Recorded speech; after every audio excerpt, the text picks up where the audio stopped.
Sont-elles les plus importantes depuis plusieurs décennies? On en parle avec notre invité Jean Petot, politologue. Bonjour à vous. Bonjour. Près des 2/3 des Français s'apprêtaient à voter, c'est ce que révélaient nos dernières enquêtes IFOP Fiducial pour Sud Radio. Augmentation spectaculaire par rapport aux dernières législatives, où moins d'un Français sur deux s'était déplacé. Il faudrait remonter en fait à l'époque où les législatives n'étaient pas corrélées à la présidentielle. Oui, c'est ça. Alors, le chiffre qui est donné, d'ailleurs, en termes d'estimation de participation, qui semble assez proche, c'est celui des législatives de 2002. Alors là, elles étaient corrélées à la présidentielle, puisque c'est la première fois que, dans le cadre du nouveau calendrier électoral, ces législatives suivaient les fameuses présidentielles, en particulier le premier tour du 21 avril 2002, avec la qualification pour la première fois donc de Jean-Marie Le Pen au second tour.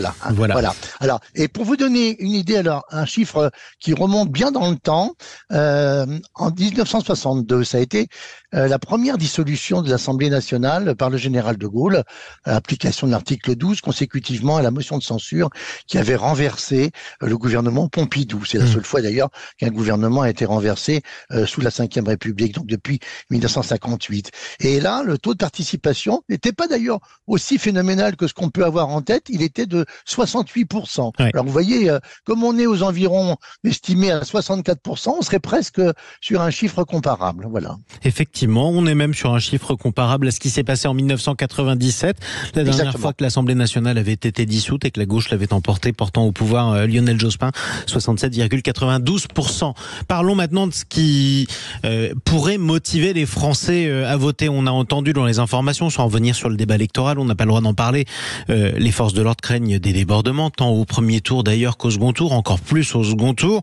Il y a eu une certaine tension. Est-ce que les Français reviennent au vote par peur ou par espérance ?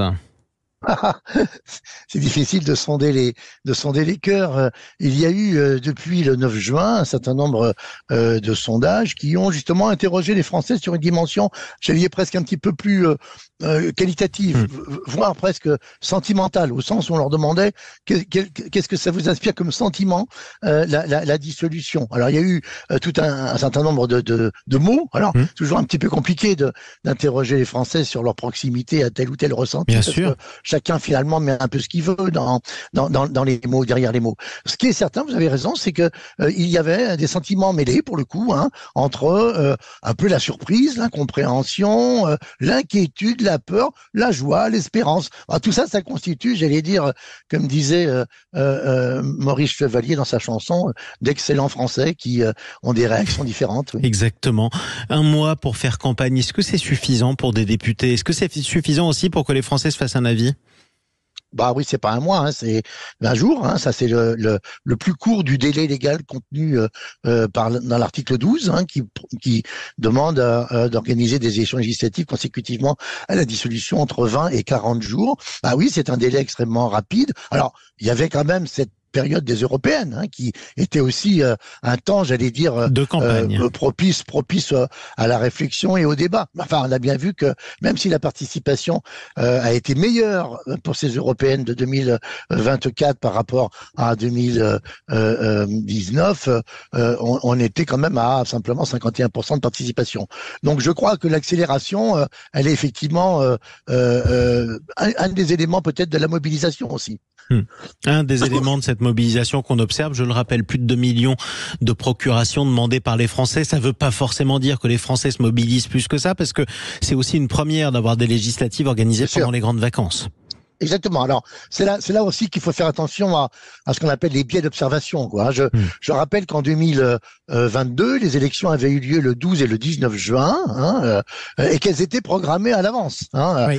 avec une capacité de gérer son agenda personnel et son calendrier. Bon, là, effectivement, la date, 30 juin, les dates 30 juin, 16 juillet, ont certainement généré un afflux de procurations à augmenter, j'allais dire, de l'effet de surprise et de la non-programmation. Cela dit, on voit, et ça c'est tout à fait dans l'ordre des choses, que plus il y a une forme de mise en intrigue, si je puis dire, hein, pour reprendre une expression un petit peu compliquée, c'est-à-dire de mise en scène de l'enjeu électoral. De dramatisation.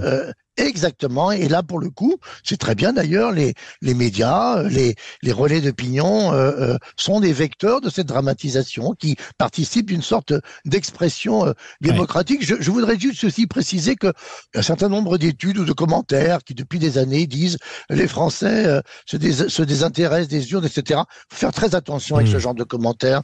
C'est souvent démenti par les faits quelques années plus tard. Mais c'est ce qu'on devrait voir d'ailleurs ce soir. Un mot aussi, Jean Petot, pour parler de l'investissement des Français dans le processus électoral. Les assesseurs, les Français qui assistent au dépouillement, ça devient de plus en plus difficile d'en trouver. Exemple, par exemple, à Nice ou à Besançon, soit des appels à des volontaires parce qu'on manque de bras, soit une prime de 190 € offerte à des étudiants qu'on pourrait recruter, par exemple, pour venir faire le dépouillement.